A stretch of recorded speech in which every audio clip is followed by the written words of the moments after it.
She cleaned him up in silence. She didn't ask where he'd been or what he'd done. She already knew. She'd always known. They sat together in the dark kitchen, breathing the same heavy air. He told her how tired he was of pretending. She didn't argue. She just listened. But the city wasn't done with Hutch yet. Teddy had a brother, Julian Kuznetsov, a man who ruled his slice of the Russian underworld with fists and blood money.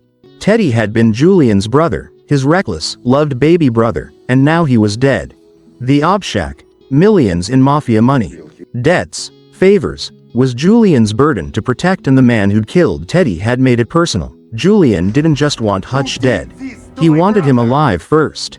He needed to see this nobody beg. So he bribed a Pentagon official to dig up Hutch's past, to learn what shadows he'd crawled from.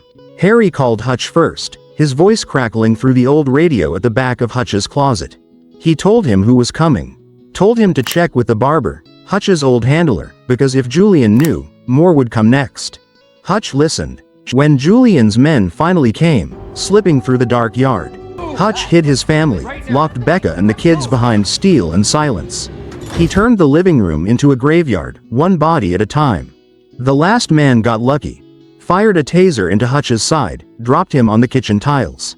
They dragged him out to the trunk of a black car like he weighed nothing.